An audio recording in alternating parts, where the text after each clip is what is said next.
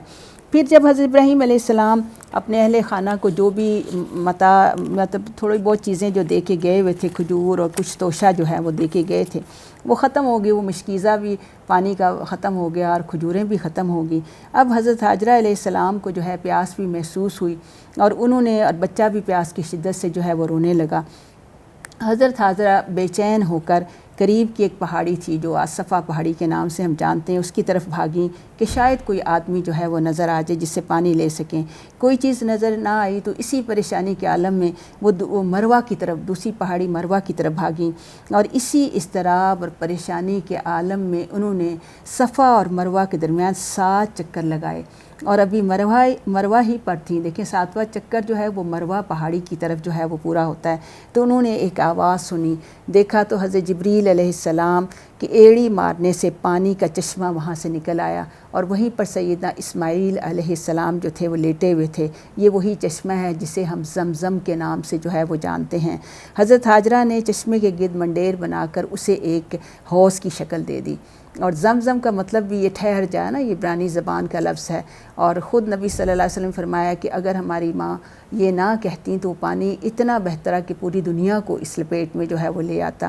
اور پھر انہوں نے اسے حوض کی شکل بھی دی۔ اب سیدہ حاجرہ دیکھیں کہ اللہ رب العالمین نے اس طرح سے ان کے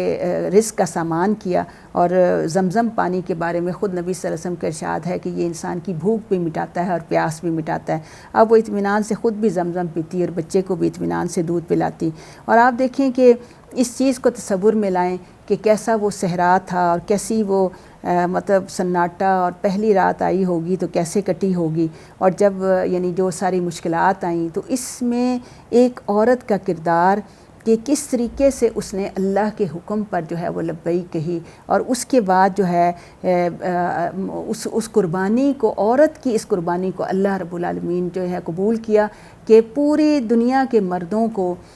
دیکھیں کہ جب سعی کے لیے جاتے ہیں تو مردوں کو اسی جگہ پہ بھاگنے کا حکم جو ہے وہ دیا ہے، تو ایک عورت کو اللہ نے فضیلت دی۔ یہ اسلام ہی ہے، اور یہ جو عورت کو اتنی زیادہ فضیلت اور مقام جو ہے وہ دیتا ہے۔ پھر آپ دیکھیں کہ اللہ نے کس طریقے سے آسانیاں کی کہ کچھ مدت کے بعد ایک قبیلہ جو بنو جرہم کے نام سے تھا، اس کو ادھر سے گزر ہوا، اور جب انہوں نے دیکھا کہ وہ پہلے بھی وہاں سے گزرتے تھے لیکن وہاں پہ چونکہ کوئی پانی نہیں تھا تو وہاں ٹھہرتے نہیں تھے، اب انہوں نے جب دور سے دیکھا کہ پرندے ہیں تو انہیں محسوس ہوا کہ یہاں کوئی پانی یا اس طرح کی کوئی چیز موجود ہے، اور وہ ادھر سے آئے تو حضرت حاجرہ وہاں بیٹھی ہوئی تھیں۔ انہوں نے انہیں کہا کہ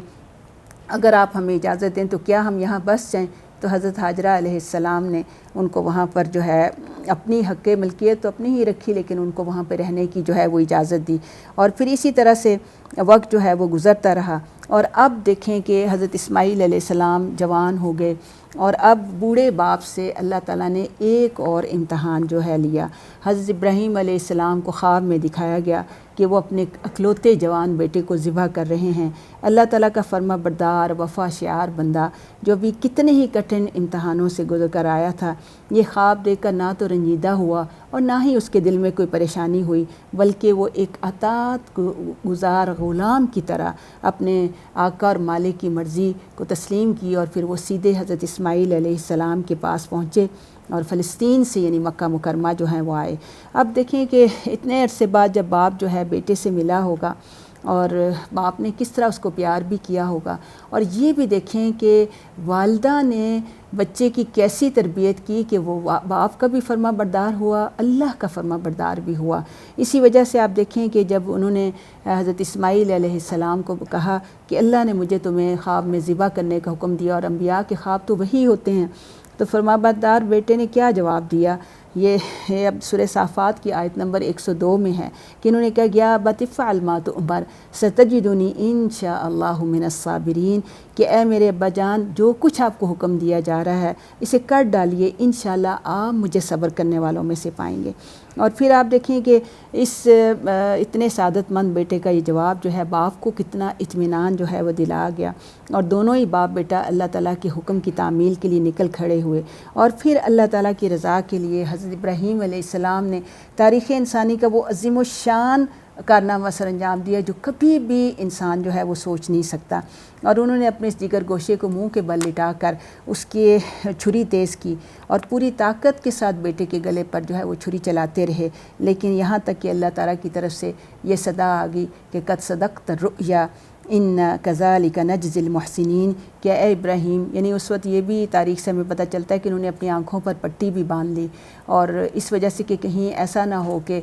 شفقت پدری کی وجہ سے میں کہیں اللہ کے حکم کا پورا نہ کر سکوں۔ تو پھر اللہ تعالیٰ نے یہ ندا دی کہ اے ابراہیم تو نے خواب سچ کر دکھایا، ہم نیک لوگوں کو ایسا ہی بدلہ دیا کرتے ہیں۔ تو پھر حضرت اسماعیل کی جگہ اللہ تعالیٰ نے ایک مینڈھا بھیج دیا جسے حضرت ابراہیم علیہ السلام نے جو ہے وہ ذبح کر دیا۔ تو یہ عمل پھر اللہ کو اتنا پسند آیا کہ رہتی دنیا تک اہل ایمان، خواہ وہ منی میں ہوں یا منی سے باہر ہوں، مشرق میں ہوں یا مغرب میں ہوں، یہ حکم دیا کہ وہ ہر سال جذبہ ابراہیمی کے ساتھ ایک جانور ذبح کر کے جو ہے اس عظیم الشان واقعے کی جو ہے اس کو تازہ کیا کریں۔ اور یہ سارے امتحان جو ہیں حضرت ابراہیم علیہ السلام کی زندگی میں آئیں، اور اسی طریقے سے ہم دیکھتے ہیں کہ کس طرح سے اللہ تعالیٰ نے پھر حج کا جو ہے حکم دیا، اور انشاءاللہ یہ سارے واقعات ہم ساتھ ساتھ دہراتے جائیں گے۔ اللہ تعالیٰ ان واقعات سے ہمیں صحیح سبق حاصل کرنے کی توفیق عطا فرمائے۔ وما علینا الا البلاغ المبین۔